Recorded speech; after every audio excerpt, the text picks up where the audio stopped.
மிதுன ராசி மிருகசீரிஷம் 3 மற்றும் 4ஆம் பாதமும் திருவாதிரை 4 பாதங்களும் புனர்பூசம் மற்றும் 3 பாதங்களும் கொண்ட மிதுன ராசிக்கு இந்த மாதம் ராசி அதிபதி புதன் சூரியன் மற்றும் கேதுவுடன் மாதம் முதல் வாரத்தில் சிம்மத்தில் இருக்கும்.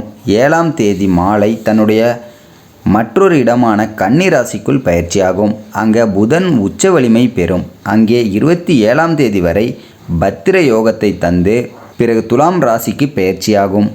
துலாம் ராசியில் சுக்கிரனுடன் நட்பாக இணையும். ஜீவஸ்தானத்துக்கு அதிபதியான குரு ஏற்கனவே உச்சநிலையில் குடும்பம் மற்றும் தனஸ்தானமான 2ஆம் இடத்தில் இருக்காருங்க. அவருடைய பார்வையும் 10ஆம் வீட்டின் மீது இருக்கிறது. தொழில் மற்றும் வியாபாரம் செய்கிறவங்களுக்கு இது ஒரு நல்ல வருமானத்திற்கான மாதமாகவே சொல்லலாம். வியாபாரத்தில் வாடிக்கையாளர்கள் வருகை அதிகரித்து முடங்கி கிடந்த பாக்கிகளும் வசூலாகுங்க. பொதுவாகவே மிதுன ராசிக்கு ஒன்றுக்கு மேற்பட்ட தொழில்கள் செட் ஆகும். அதனால் இந்த மாதம் ஏற்கனவே ஒரு தொழில் கைவசம் இருப்பவர்கள் அந்த தொழிலை விரிவாக்கம் செய்யவோ அல்லது புது கிளைகள் ஆரம்பிக்கவோ அல்லது புதிதாக வேறு ஒரு தொழில் தொடங்கவோ தாராளமாக முதலீடுகளை இறக்கலாங்க. தொழில் நல்ல விருத்தி அடையும். நல்லது ஒரு வளர்ச்சியை பார்ப்பீங்க. கூட்டு தொழில் செய்பவர்களுக்கும் கூட்டாளிகள் இடையே நல்ல ஒரு புரிதல் ஏற்படும். இந்த மாதத்தில் ஏற்றுமதி இறக்குமதி தொழில், லாஜிஸ்டிக்ஸ் தொழில், ஐடி மற்றும் கம்ப்யூட்டர் சார்ந்த தொழில்கள், மீடியா, டிஜிட்டல் மார்க்கெட்டிங், செய்தி நிறுவனம் போன்ற தொழில்களும், கல்வி நிறுவனங்கள், ஆன்லைன் வகுப்புகள், தனியார் பேங்குகள், நிதி ஆலோசனை நிறுவனங்கள், வழக்கறிஞர் தொழில் அனைத்தும் வருமானத்தில் அருமையான வளர்ச்சியை பார்க்கும். 4ஆம் வீட்டில் புதன் உச்சமடைவதால் நிலம் மற்றும் வீடு விற்பனை, பில்டர்ஸ், உட்புற அலங்காரம் மற்றும் கட்டுமான பொருட்கள் வியாபாரம் செய்பவர்களுக்கும் பெரிய அளவிலான பிஸ்னஸ் டீல்கள் முடிவாகும். லாபம் சுமாராக இருக்கும். இந்த மாதிரியான தொழில் செலவுகள் கொஞ்சம் கூடுதலாக இருக்கும். மளிகை மற்றும் அன்றாட அத்தியாவசிய பொருட்கள். உத்தியோகம் அமைப்பை பார்க்கையில் மாதம் 2ஆம் பாதியில் செவ்வாய் குருவுடன் 2ஆம் இடத்தில் சேர்ந்துவிடும். சூரியன் 4ஆம் இடத்தில் புதனுடன் சேர்ந்துவிடும்.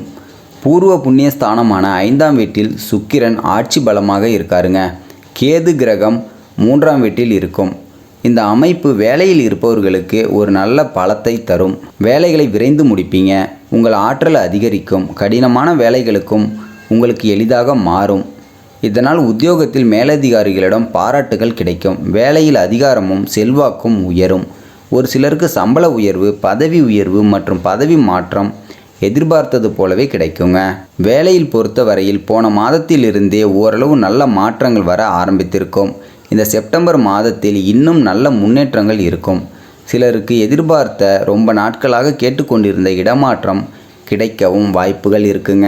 நீண்ட நாட்களாகவே வேலை தேடிக்கொண்டு இருந்தவர்களுக்கு, அதிலும் வெளிநாடு வேலைக்கு முயற்சிப்பவர்களுக்கும் நல்ல சம்பளத்துடன் விரும்பிய அல்லது உங்களுக்கு ஏற்ற நாடுகளில் வேலை கிடைத்துவிடும். இந்த மாதத்தில் நிறைய பேருக்கு வேலை கிடைக்கும் யோகம் இருக்குங்க. பொருளாதாரம் மற்றும் நிதிநிலை பற்றி பார்க்கும்போது 2ஆம் வீட்டில் உச்சகுரு இருப்பதும் 5ஆம் வீட்டில் சுக்கிரன் ஆட்சி பலம் பெறுவதும் நிதிநிலையை வலுப்படுத்தும். வருமானம் சற்று உயரும். சேமிப்பு கொஞ்சம் கொஞ்சமாக அதிகரிக்குங்க. பழைய கடன்களை அடைக்கும் அமைப்பு இருக்குங்க. 4ஆம் இடத்தில் புதன் உச்சநிலை பெற்று 7ஆம் தேதி முதல் இருக்கப் போவதால் சொத்துக்கள் வாங்கும் யோகம் உண்டாகும். அசையும் மற்றும் அசையா சொத்துக்கள் மீது இன்வெஸ்ட்மெண்ட் பண்ணுறது நேரம் நல்லா இருக்கு. வண்டி வாகனம், நிலம், வீடு வாங்கும் யோகம் இருக்குங்க. பூர்வீக சொத்துக்களால் ஆதாயம் உண்டு. பூர்வீக சொத்துக்களில் ஏதாவது வம்பு வழக்குகள் இருந்தால் அதில் இந்த மாதம் உங்களுக்கு சாதகமான தீர்ப்பு கிடைச்சிரும். குடும்பம் பற்றி பார்த்தபோது முதலில் குடும்பத்தில் தாயின் ஆரோக்கியத்தில் முன்னேற்றம் உண்டாகும். தாயிடமிருந்து ஆதரவு கிடைக்கும். தாய்வழி உறவினர்கள் மூலமும் நன்மைகள் உண்டாகுங்க. இந்த மாதம் 18ஆம் தேதி வரையில் குடும்பஸ்தானமான 2ஆம் வீட்டில் குரு கிரகம் மட்டுமே இருக்குது. குடும்பத்தில் அமைதியும் இருக்கும். 6ஆம் அதிபதி செவ்வாய் 18ஆம் தேதி 2ஆம் வீட்டிற்கு பெயர்ச்சியாகி நீச்ச பங்கம் ஆவதால் கோபம் அதிகரிக்கலாம். குடும்பத்தில் சண்டைகள் உருவாகலாம். கவனம் வேண்டும். நீங்கள் கவனமாக இருக்கிறது நல்லதுங்க. குடும்பத்தில் சுப நிகழ்ச்சிகள், அதனால் உறவினர்கள் வருகை மற்றும் ஆன்மீக பயணங்களால் மகிழ்ச்சி நிலவும். மிதுன ராசிக்காரர்கள் திருமணம் சார்ந்த விஷயங்களுக்கு குரு 2ஆம் வீட்டில் இருப்பதும் மற்றொரு சுப கிரகமான சுக்கிரன் 5ஆம் வீட்டில் ஆட்சி பலத்துடன் இருப்பதால் திருமணத்திற்கு வரன் தேடுபவர்களுக்கு நல்ல வரன்கள் வர ஆரம்பிக்கும். ஏற்கனவே பார்த்து கொண்டிருப்பவர்களுக்கு நிச்சயதார்த்தம் அல்லது திருமணம் கைகூடுங்க. திருமணமான தம்பதிகளுக்கு இடையே அந்யோன்யம் அதிகரிக்கும். சிறு சிறு கருத்து வேறுபாடுகள் வந்தாலும் சுமூகமாக முடியும். உங்களுக்கு செப்டம்பர் 7ஆம் தேதி வரை ஒரு சில தடைகள் தாமதங்கள் இருக்கலாம். செப்டம்பர் 7ஆம் தேதிக்கு பிறகு அசுர வளர்ச்சி பெறக்கூடிய வாய்ப்புகள் அதிகம் இருக்குங்க. அதாவது நீண்ட காலமாக இழுபறியாக இருந்த காரியங்கள் எல்லாம் அடுக்கடுக்காக நடக்க போகுதுங்க. செப்டம்பர் 7ஆம் தேதிக்கு அப்புறம் முக்கியமாக வயதானவங்களுக்கு ஆரோக்கியத்தில் இருந்த பிரச்சனைகளும் முழுமையான ஒரு தீர்வு கிடைக்க போகுது. அதாவது நீண்ட காலமாக மருந்து மாத்திரை அப்படின்னு அலையக்கூடியவர்களுக்கு ஒரு தீர்வு கிடைக்கும். செப்டம்பர் மாதம் 7ஆம் தேதிக்கு அப்புறம் ஏன் அப்படின்னா உங்கள் ராசிக்கு அதிபதி ஒரு முழு பலத்தில் அமர இருக்கார். ராசிக்கு 4ஆம் இடத்துல அதை பாக்கியாதிபதி சனி பகவான் பார்வையிடுறாரு.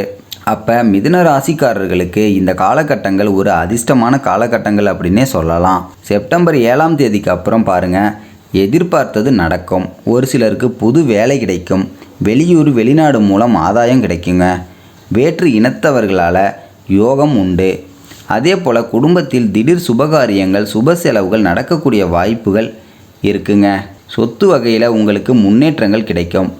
புதுசாக ஏதாவது வண்டி வாகனம் வாங்குறது, புதுசாக வீடு கட்டுறது, பழைய வாகனத்தை கொடுத்து புது வாகனம் வாங்குறது, கட்டி முடிக்கப்படாத வீட்டை கட்டி முடிக்கிறது, அதே போல் சொந்த பந்த பகை எல்லாம் மாறி குடும்பத்தில் ஏதாவது திடீர் சுபகாரிய பேச்சுகள் நடைபெறுவதற்கான வாய்ப்புகள் அதிகம் இருக்குங்க.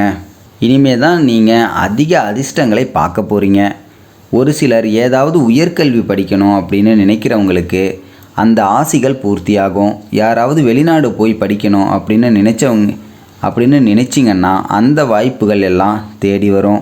அதே போல் பழைய சரக்குகள் விற்று வியாபாரத்தில் இருக்கக்கூடியவர்களுக்கு புதிய முதலீடுகள் உங்களுக்கு லாபம் தரும். அப்போ உங்கள் ராசிக்கு அதிபதி பலமாக வர்றதுனால செப்டம்பர் 7ஆம் தேதிக்கு அப்புறம் எதையும் வெல்ல முடியும். உங்கள் ராசியாதிபதி பலம் பெறுவதால் நீங்கள் தொட்டதெல்லாம் பொன்னாகுங்க. செப்டம்பர் 7ஆம் தேதிக்கு அப்புறம் எதிர்பார்த்தது நடக்கும். நீங்கள் எந்த காரியத்தில் இறங்கினாலும் அதில் முழு வெற்றி கிடைக்கக்கூடிய ஒரு மாதமாகவே இந்த செப்டம்பர் மாதம் இருக்குங்க. செப்டம்பர் 7ஆம் தேதிக்கு அப்புறம் உங்களுக்கு கிடைக்கும் அப்படின்னு சொல்லலாம். அதே போல் செவ்வாய் பாருங்கள், ராசிக்குள்ளே இருக்கார். இந்த செவ்வாய் ராசிக்குள்ளே இருக்கிற வரைக்கும் அவசரம் வேண்டாம், கோபப்படக்கூடாது, எதுலேயும் கொஞ்சம் நிதானம் வேணும். செப்டம்பர் பாருங்கள், உங்களுக்கு 18ஆம் தேதி வரையுமே ராசிக்குள்ளே செவ்வாய் இருக்கார். செவ்வாய் 6ஆம் அதிபதி ராசிக்குள்ளே இருக்கார். கடன் உங்களை தேடி வரும், வியாதி உங்களை தேடி வரும், வழக்குகள் உங்களை தேடி வரும் அப்படின்னு சொல்லலாங்க. ஆனால் அவரே லாபாதிபதிங்கிறதுனால அந்த பிரச்சனைகளுக்கு எல்லாம் எளிமையான ஒரு தீர்வு அவரே கொடுத்துருவார். அப்போ உங்களுக்கு புது கடன் ஏதாவது பேங்க்கில் லோன் கேட்டிருந்தீங்கன்னா கிடைப்பதற்கான வாய்ப்புகள் உண்டுங்க. இந்த செப்டம்பர் 18ஆம் தேதிக்குள்ளே செவ்வாய் ராசிக்குள்ளே இருப்பது, ஏன்னா 6ஆம் அதிபதி கடன்கார கிரகம். அதாவது 6ஆம் அதிபதி ராசிக்குள்ளே இருப்பது புது கடன் புது செலவு உங்களுக்கு சேர்வதற்கான வாய்ப்புகள் உண்டு. என்ன ஒரு விஷயம்னா, செவ்வாய் 7ஆம் இடத்தை பார்க்குறாரு, சனி 7ஆம் இடத்தை பார்க்குறாரு. உங்கள் வாழ்க்கை துணையின் ஆரோக்கியத்தில் கவனம் செலுத்துங்க. செப்டம்பர் 18ஆம் தேதி வரைக்கும் மிதுன ராசிக்காரர்கள் 7ஆம் இடத்தை செவ்வாயும் சனியும் பார்க்குறதுனால வாழ்க்கை துணைவர் ஆரோக்கியத்தில் கவனம் செலுத்துங்க. அதே போல் உங்களுக்கு நினைத்தது நிறைவேறும். புது தொழில், புது வேலை, வாழ்க்கையில் முன்னேற்றம், அதிர்ஷ்டம், குடும்ப விருத்தி, இப்படி நிறைய அதிர்ஷ்டங்களை குரு பகவான் உங்களுக்கு கொடுப்பாருங்க. அதே போல் பாருங்கள், சூரியன் 3ஆம் இடத்துல இருக்கார். ஆரம்பத்தில் செப்டம்பர் 17ஆம் தேதி வரைக்கும் உங்களுக்கு சூரியன் 3ஆம் இடத்துல இருப்பார். சூரியன் 3ஆம் இடத்துல இருப்பது நல்லது தாங்க. மனசில் ஒரு புதிய தைரியம் வந்த மாதிரி இருக்கும். கணவன் மனைவிக்குள்ளே நல்ல ஒற்றுமை மேலோங்கும். அதே சூரியன் 4ஆம் இடத்துக்கு போகிறாரு. இந்த மாதம் 4ஆம் இடத்துக்கு போனாலும் உங்களுக்கு கெடுதல் இருக்காதுங்க. ஏன் அப்படின்னா, ஏற்கனவே 4ஆம் அதிபதி புதன் 4ஆம் இடத்துல இருக்காரு. அப்போ மிதுன ராசிக்காரர்களுக்கு செப்டம்பர் 17ஆம் தேதிக்கு அப்புறம் அரசாங்க அனுகூலம் கிடைக்கும். அரசாங்கத்தினால ஆக வேண்டிய காரியங்கள் வெற்றிகரமாக நடந்தே தீரும். அதே போல் தாயாருக்கு நல்ல அதிர்ஷ்டங்களை கொடுக்கும். தாயாருக்கு உடல் ரீதியாக மன ரீதியாக இருந்த பிரச்சனைகளுக்கு ஒரு முழுமையான தீர்வு கிடைக்குங்க. சுக்கிரன் 5ஆம் இடத்திற்கு செல்வதும் சொந்த பந்த பகையெல்லாம் மாறும். நல்ல ஒரு தெளிவு கிடைக்கும். அதே போல் எடுக்கக்கூடிய முடிவுகள் சரியாக இருக்கும். திடீர் அதிர்ஷ்டம், ஒரு சிலருக்கு ரேஸ், லாட்டரி போன்ற விஷயத்தில் பரிசு கிடைக்கும். இந்த மிதுன ராசிக்காரர்கள் எதையும் வெல்லக்கூடிய ஒரு மாதமாக இந்த செப்டம்பர் மாதம் இருக்குங்க. இழுபறியாக இருந்த காரியங்கள் இந்த மாதம் உங்களுக்கு வெற்றிகரமாக நடந்தே தீரும். சில பிரச்சனைகள் இந்த மாதம் முடிவுக்கு வரும். ஆரோக்கியத்தில் முன்னேற்றங்கள் அதிகம் இருக்கும். திடீர் பணவரவு இந்த மாதம் உண்டு.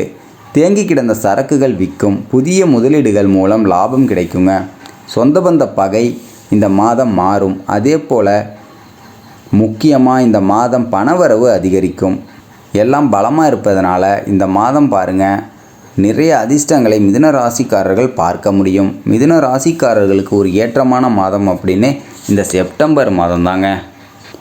ஆகவே மிதுன ராசிக்காரர்களுக்கு இந்த செப்டம்பர் மாதம் மிக சிறப்பான பலன்களையே அள்ளித்தரப்போகிறது. இந்த வீடியோ உங்களுக்கு பிடிச்சிருந்தா மறக்காமல் நம்ம சேனலை சப்ஸ்கிரைப் பண்ணுங்கள். நன்றி, வணக்கம்.